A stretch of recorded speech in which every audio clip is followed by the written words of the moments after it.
Тэнгис кинотеатрын баруун талд Амрита баарны хажууд иргэд бужигнаж эмх замбраагүй байдал бий болоод байна гэсэн мэдээлэл бидэнд ирлээ. Мэдээллийн дагуу манай сурвалжлах хэсгийнхэн энд ирсэн юм а. Гэтэл 350 мянган төгрөг өгөөд доороо 12 хүн элсүүлээд машинтай болдог гэсэн сүлжээнд орж хохирж үлдсэн иргэд байлаа. Хэдэн хоногийн өмнөөс энэ сүлжээ байрны сүлжээ болон хувирчээ нэг хүнээс 650 мянган төгрөг авч 9 хүн доороо элсүүлсэн байна. Иргэд голдоо өөрийнхөө найз нөхөд хамаатан садан элсүүлжээ.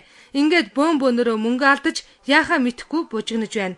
Иргэд баг болж мөнгө өгсөн гэж байна. Доод талын баг нь 25 сая төгрөг өгсөн байхад 117 сая төгрөг өгсөн багч энд байна. Гэвч танаас одоо чинь хэдэн төгрөг авсан юм? Би одоо 20 сая төгрөг оруулсан байна. Одоо. Яаж орсон байр мараа зараад 4 сая байрны сүлжээ гаргасан. Өчигдөр 3 цагаас. Тэгээ орой 10 цаг гэхэд бүх мөнгө авахгүй. Севен дотор нэг төгрөг ч авахгүй. Тэгээ одоо энэ манай удирдлах гэдэг байгаа энэ хүн одоо юу ч мэдэхгүйгээ зогсож байна. Энэ өчнөө одоо хүмүүс өчнөө хэдэн төгрөг тэр мөнгийг яаж олсон? Сая төгрөг байх гэсэн өөрөө тэр 20 сая төгрөгийг бас ах トゥ нараас авсан. Зээсэн бид нар дандаа 9 сая жибгээд 9 сая эдэн зөө. Дараалал унтхаа тань. Манай багийнхаа айгуу одоо 5 6 7 хүн яасан 9 сая. 7 хүн танаа багт байт юм байж нэг хүн хэдэн төгрөг өгсөн? 32 сая төгрөг манай багийнхаас ингээд 100 сая 300 нэг хүн. Жишээл хохирогч юм уу те? Тийм би одоо энэ компанид эслээд одоо бараг 10-аад хонжээ бүхэл бүтэн 45 сая 550 мянган төгрөг дээрээс нь байрны хөтөлбөрөөр 8 сая төгрөг өчигдөрхөн би өгсөн. 45,550 бид одоо 10 хоногийн өмнө нөгөө нэг яг одоо ингээд эдний шүлжээгийн матриксаараа явах юм бол 4 машинд үсэрчж байгаа байхгүй юу? Тэрийг аавь ихэд авахгүй бидний хойдлын нөгөө нэг очтой хүмүүс нь ингээд сугалж аваад байгаа байхгүй юу?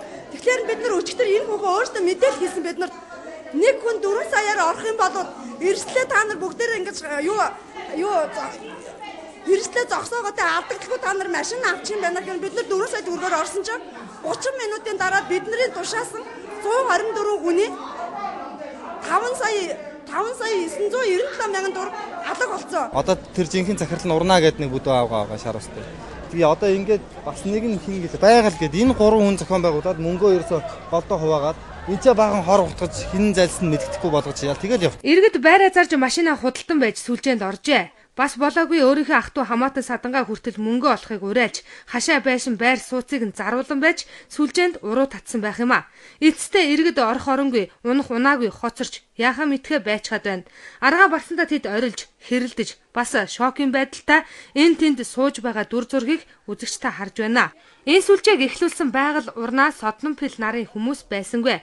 Аль хэдийн мөнгө төгрөгөө аваад зугтсан гэж иргэд хэллээ.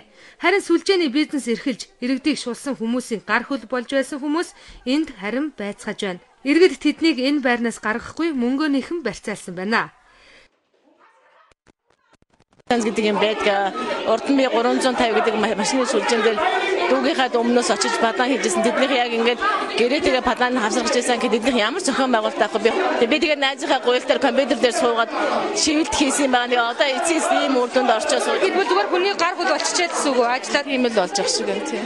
За захирал нь Тоёгийн уран чимэг гэж хүн байгаа, байгалмаа гэж хүн байгаа. Содном бил гэсэн 3 хүн одоо энэ одоо төрийн бүс байгууллага байгуулчаад одоо хүмүүсийг автомашинтуулах хөтөлбөрөөр явуулж байгаа явцдаа өөрсдөө маш их хэмжээний одоо алдагдлалд ороод алга болцсон байж байгаа. Тэгэд энэний одоо хилмигдэл болж би жишээлбэл өөрөө яг энэ компани зүгээр дэмжигчээр л ажилладаг хүн. Наа содном бил хоёр маш олон хүмүүсийг машины сүлжээнд урайлан дуудаад бүр бужигнаад мөнгө аваад ихэлсэн байсан. За энийг бол дараа нь гаргасан байгаа. Энэ бол 2 дахь 3 дахь гэрээ. За ингээд юу болж байгаа юм бэ? Яаж авсан чи энэ ч ирээд бидний ажил тусдаад өг гэсэн. Тэгээд содном билэгч маань өөрөө тэнцээ одоо охин нь суугаад мөнгө ураасан. Урнаа нь өөрийнхөө цалын хүнийг авчраад мөнгө ураасан. За тэгээд энэ асуудлын мөнгө төгрөгийн асуудал юунаас бод би мэдсэн бэ гэвэл цагдаа нар ирэх гэж байна гингүүтээ урнаа цөнгөтэй мөнгө аваад гэртээ харьсан байгаа юм. За үлдсэн мөнгөний содном бил аваад бас банк руу шилжүүлсэн би тэрийг мэдэхгүй. Тэгээд тэрийг би мэдсэнд хоорондынх нь яриан сонсоход 99 сая төгрөг авч явсан гэсэн чинь 97 сая төгрөг байж тээ би мэдсэн байхгүй юу.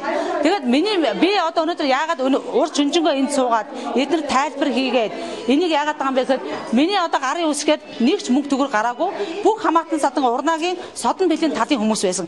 Дараа нь харин энд байгаа иргэдийн зарим нэг нь бидний камерыг авч шитгийг оролдож элдв үгээр харааж байлаа. Тэд эвтэйхэн аргалж байгаад мөнгө авах санаатай байгаагаа хэлсэн юм. Тэгээд бүр энэ тухай мэдээлэх хэрэггүй гэж дарамтлж байлаа. Ард түмний дуу хоолой болох үүрэгтээ бид дахиад хэн нэгэн холигтуулахгүй байгаасаа, нэг иргэн ч сүлжээнд орохгүй байгаасаа гэсэндэ энэ мэдээллийг бэлтгэн үзэгч танд хүргэлээ. Тэгэхээр үзэгч та бүхэн бидний ард байгаа энэ хашаан дотор шуу гэж бичгэнж байгаа хүмүүсийг харж байгаа хаа. Тэгэхээр энэ хүмүүсийн хувьд байгаль эрдэнэ сан гэдэг одоо төрийн бус байгууллагад нэг хүн 654 доошоо хүмүүс элсүүлээд ингэж мөнгө өгсөн байна. Тэгээд өнөөдрийн байдлаар яг дээр нь байсан одоо ноёдууд нь алга болчихсон гэж хэлж болохоор өөрөөр хэлэх юм бол өчнөө олон хүмүүсийн мөнгийг аваад хохироцсон ийм дүр зураг харагдаж байна. Тэгэхээр энэ мэдээлэлээс бид үзэгчтэй ганцхан зүйлийг хэлмээр байна. Юу вэ гэхээр өнөөдөр сүлжээ бол пирамид хэлбэрээр явдаг. Өөрөөр хэлэх юм бол дээдлийн хүмүүс нь хожоод хүмүүс нь алдаж хоцордог ийм л нийгэм болчиход байна. Тэгэхээр энэ дээр яг төр засгийн зүгээс хяналт авахгүй бол өнөөдөр хин дуртай нэгэн сүлжээ гаргаж ирээд хүмүүсийг хохирох байдлаар ажиглагдсаар байна. Батг шиг шагаанаар мэдээллээ.